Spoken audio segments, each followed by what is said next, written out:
Hi, how are you? Doing good? Doing good. Got Tigman here, Q103 Albany. Great to have you with us today. Nice to be there. This is great. Randy Bachman, lead guitarist, songwriter. You know him from his days with the Guess Who and, of course, Bachman-Turner, Overdrive. Still keeping busy, Randy. You got a new album out paying tribute to George Harrison. Yeah, it's his 75th birthday this weekend.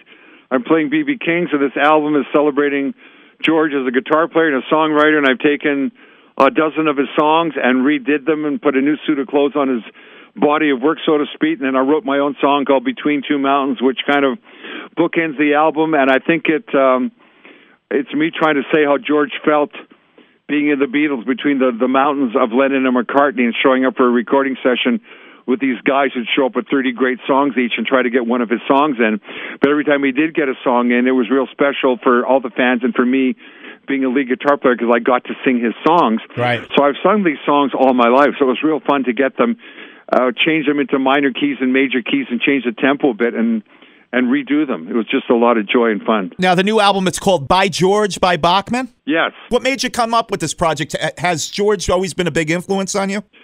Yeah, well, like I said, he was the lead guitar and I was the lead guitar, and he was just a cool guy. He was the quiet Beatle. I was the quiet guy in the Guess Who. Right, I mean, Burton Cummings was born to be wild. I was born to be mild. That's just the way we were. And so I was always kind of the George. I always did George songs. Yeah. I look forward to his songs.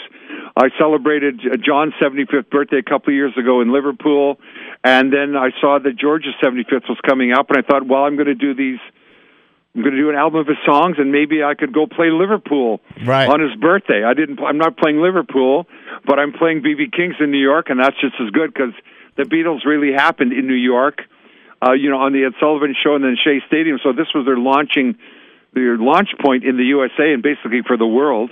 And so I'm real happy to be here doing this. Yeah, the George Harrison birthday show will be this Saturday, February 24th. That's at B.B. King's in New York City, a great venue. You played there before, Randy? Yeah, I've been there a couple of times, and it's a great club, and it's probably the cool place to play in New York City. And being the name B.B. King, I played with B.B. many times over a couple of decades. And he was always a great guy, so it's nice to go to his club and get his vibes and the memory of that club. Now, where do you call home, Randy? Are you still in Canada, or are you in the U.S. these days?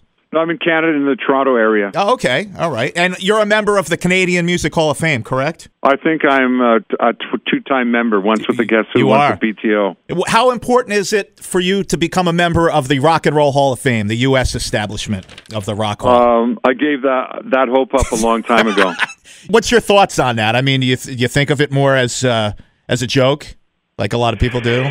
I don't think it's as legitimate as people think it is, because there's other people in there who I don't begrudge them being in there, but I believe I am overqualified and underpaid, if you know what I mean. Sure. When you get a job and you've got 3 doctorates and they want you to open the FedEx packages.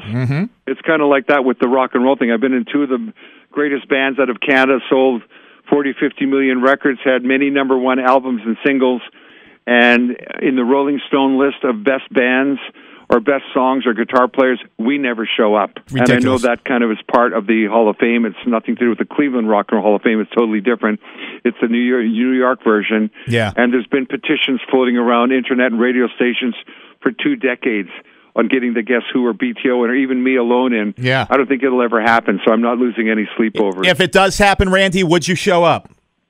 I probably not. I'll probably be busy. Gotcha. We mentioned, of course, 2 of the biggest bands there, the Guess Who, Bachman-Turner, Overdrive. All over the world, everybody knows these bands. What would you say your favorite band was to play in? Could you say that?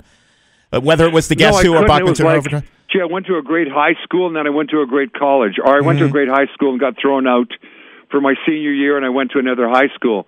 They were both part of my life and part of my education, part of me growing as a songwriter. Very lucky to win 2 high school championships, so to speak, with each band and get a #1 album and single with each band. I just feel it was a really great part of my life that I can't ever forget or never not honor. It was just great being at Winnipeg at the right. And out of that same environment came Neil Young and the Squires. And Neil Young, I just saw him a few weeks ago. I inducted him to the Canadian Songwriters Hall of Fame. We had a great time together. He did that iHeartRadio broadcast from a secret location in Ontario.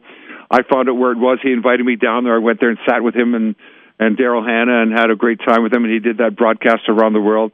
So it's nice to know these guys from Winnipeg. The four Dreamers from Winnipeg, Burton, Cummings, Fred Turner, Neil Young, and Randy Bachman, are still riding around the world, rocking in the free world today. Tell me about it. Tell me about it. We're speaking with Randy Bachman. He's got the new George Harrison CD out, a tribute to him by George, by Bachman, which you can pick up anywhere. And you got those, you were streaming the songs there. Here Comes the Sun, While My Guitar Gently Weeps. Great covers. They sounded awesome. Who else is playing on the album with you, Randy?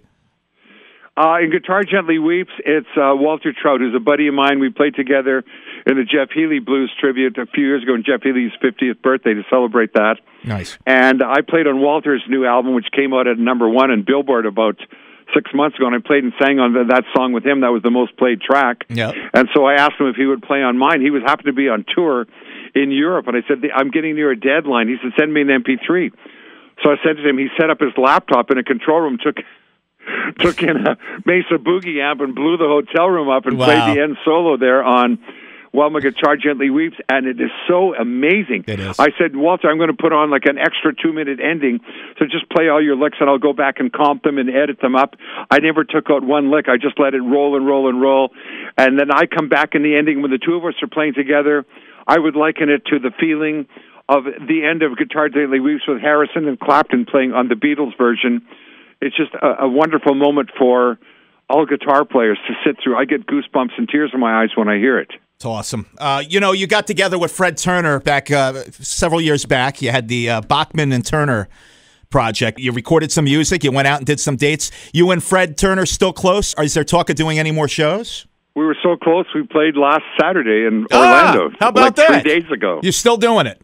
I said goodbye to him. We have a gig coming up in Windsor, Ontario, and one in Louisville, Kentucky, I think, really soon. What's your thoughts on the current incarnation of the Guess Who? Do you have anything to say about that? It's really weird to see a band playing your songs, and these guys weren't even alive when the songs were hits. Yeah. I don't think there's any original guys there anymore. No. It's just 5 clones. It's like the Platters touring around as the Platters. Isn't it criminal, wouldn't you say? I think so. And, Burton Cummings is still out there on the road, and I'm still out there on the road, and people come to see me. They're going to hear 6 or 7 or 8 Guess Who hits. They're going to hear 6 or 7 BTO hits, and my son Tal is in my band now to help with this George Harrison album, and he sings his hits "She's So High," so they're getting a hit from like the '90s from Tal Bachman. We have a great show, and Burton Cummings does all 26 Guess Who hit songs, so people don't need to go and see the clone Guess Who. They can go see Burton or go and see me. Yeah, you're going the guys who wrote the songs. Exactly, you're going to see a tribute band when you're seeing the current incarnation of the Guess Who, which is just sad that there's a band that can tour and do that. It doesn't seem right. How is Tal doing, by the way, your son? He doing okay? He's doing good. He was on the gig last Saturday with me and Turner, and he's coming to New York now. We're playing B.B. King's on the weekend. He's coming back for me to do Beatle Fest. On the album, I double-tracked my voice like the Beatles. Oh, that's and wild. Amazingly enough, when my oldest son sings like me, he double-tracks my voice, and so it sounds like the record. It's very cool. That's awesome. Randy Bachman, of course, the Guess Who and Bachman-Turner Overdrive. So much history, so much great music. The new tribute album, pick it up, by George, by Bachman. What's the website, Randy, that people can find you at? RandyBachman.com. They can get the album on Spotify or Amazon Tunes or iTunes, and there's a couple of free streaming downloads now, and you can pre-buy the album and get something free. And I think we drop on the 2nd, a little bit ahead of George's birthday, but it was George's birthday, so I had to come and play New York. So I appreciate talking to you guys at radio now kind of a week ahead of time, and hopefully it sets up the album that on the drop day we get 8 million drops. That's what we need, on the right? album, it's all about getting those sales, and I think you deserve it, Randy. It's great stuff. Good luck with the show on Saturday at BB King's, too. Have a great time. Thanks very much. Thank you. Thanks for your time, Randy.